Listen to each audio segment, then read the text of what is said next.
Suzana Richthofen, Champinha, Marcola, Fernandinho Beiramar e Lula. Qual que é a semelhança entre eles? Todos puderam dar entrevista na cadeia, presos, criminosos. Enquanto isso, nós temos aqui ao lado o presidente Bolsonaro, que deveria estar aqui, mas não está por uma medida tomada pelo ministro Alexandre de Moraes. Que tipo de liberdade nós estamos construindo para o nosso presente e para o nosso futuro? Quando vocês irão acordar? Eu falo vocês porque nós somos um povo. OAB, jornalistas, pessoas que estão aqui nesse congresso, presidentes dessa casa. Ninguém vai acordar para, de fato, o que está acontecendo? Não é uma luta aqui em defesa do Bolsonaro e direita somente, não. É uma defesa da liberdade. Durante toda a história da esquerda, eles fizeram uma narrativa de defender marginais sob o título de direitos humanos. Hoje nós temos mães, avós que estão presas, não por desviar bilhões de estatais, não por traficar, não por roubar, mas por entrar aqui nessa casa. Muitas delas não dependeram absolutamente nada e estão pagando um preço desproporcional por conta de uma tirania especificamente do ministro Alexandre de Moraes. Ninguém está percebendo isso, não? Que uma pessoa aqui dessa casa, chamada Daniel Silveira, avisou tem 4 anos e está preso tem 4 anos, falando que não vai parar aqui e não parou aqui. O que vocês querem mais? Vocês estão basicamente fazendo aquilo que vocês acusaram a vida inteira do Bolsonaro ser, ditador. Vocês estão sendo cúmplices do que está acontecendo agora. Ou você acha que a água não vai bater na tua bunda, amigo? Ou você acha que isso não vai acontecer com a tua família? Porque se fizeram isso com o ex-presidente da República, se já prenderam deputados, o que não vai fazer com você, cidadão comum? Você poderia muito bem estar pegando uma cadeia de 17 anos por ter cometido o grandioso crime de ter furtado uma bola aqui de futebol que o Neymar assinou. Sabe quantos anos esse cara tomou de cadeia? 17 anos. Ele tem uma esposa, a qual eu converso diariamente, tem 2 filhos. Mas sabe por que muitos não ligam para isso? Porque na verdade vocês não ligam para o Brasil. Vocês não ligam para de verdade as causas profundas desse país. E aí a culpa é de quem, Magno Malta? A culpa é do Bolsonaro, que nem está no poder. A culpa é da direita, que não tem maioria aqui nessa casa. Quando a população brasileira vai começar a entender de que a economia é importantíssima? Mas não adianta você ter dinheiro no bolso, você ter uma boa economia pujante, se nós não temos uma democracia, horas. Que democracia é essa que tudo deságua no STF? Ministro Flávio Dino estava decidindo sobre contrato de cemitério. Ministro Alexandre de Moraes foi que mais tomou decisões monocráticas. Ele está em primeiro lugar. Ele tem o dobro de decisões monocráticas que é o segundo lugar. Isso se respeita ao quê? A quem votou somente em Bolsonaro? Claro que não. Isso se respeita a quem tem um mínimo de senso, um mínimo de caráter. O que está bom aí no Brasil, amigo? O que nesse país aqui você pode falar, meus parabéns, Lula, isso é ótimo. Esse canalha que deveria estar preso simplesmente enganou pessoas de baixa renda, pessoas carentes, prometendo milhares de coisas, agora está entregando o Brasil mais quebrado do que na pandemia. E aí? E se não fosse Bolsonaro durante a pandemia, para poder olhar para o trabalhador? Porque eu não sei vocês, mas eu não tenho memória curta, sócios. Quem defendeu os trabalhadores durante esse período foi a direita. Enquanto isso, diziam, o Partido dos Trabalhadores mandava o trabalhador ficar em casa. Por que eu estou dizendo isso? Porque chegou a hora não de colocar aqui um rótulo. Eles estão aqui defendendo somente o Bolsonaro ou a direita. Não, nós estamos defendendo até você, jornalista de esquerda. Porque eu estou defendendo até a liberdade de você ser um idiota. Não tem problema, ser idiota nesse Brasil não é crime. Se fosse crime, a Dilma teria pegado prisão perpétua. Agora, o que nós estamos defendendo aqui? Que você, cidadão brasileiro, possa ter um país digno, o que nós não estamos tendo agora. E o Bolsonaro é a representatividade disso, é o símbolo disso. Pode falar o que quiser dele, mas ele não desviou bilhões de estatais. Ele não tomou condenação de 400 anos como o Sérgio Cabral. Ele não foi condenado por corrupção passiva e lavagem de dinheiro como o atual presidente Lula.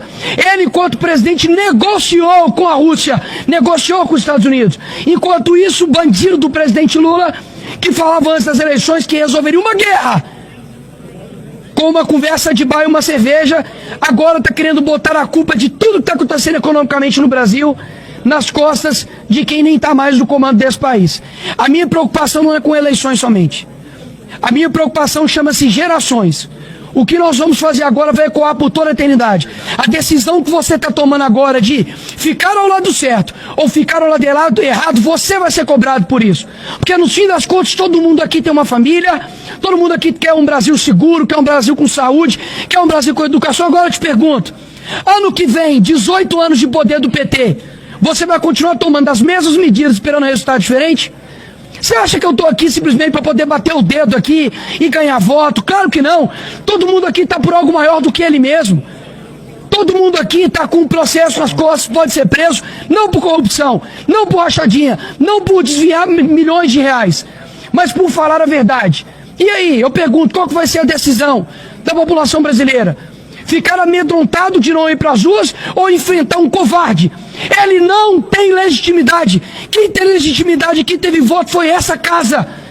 Ou seja, nas próximas semanas, eu confesso que a nossa intenção é realmente elevar o nível desse jogo. Não vou falar como, mas é elevar o nível desse jogo, porque é muito fácil. Nós, como jogadores, fazer o gol e quando o jogo acaba, vem o juiz sem um voto e fala que o jogo acabou e na verdade o outro time que ganhou.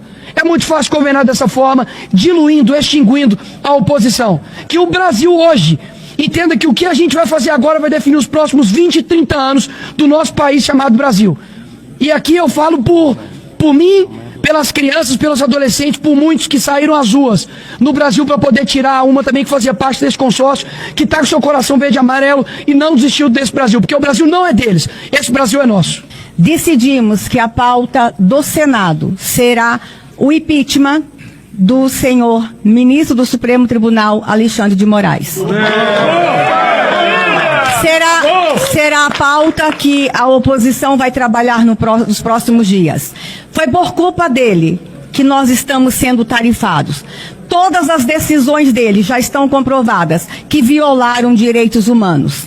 Ontem, sexta-feira, 2 idosas estão voltando para a prisão.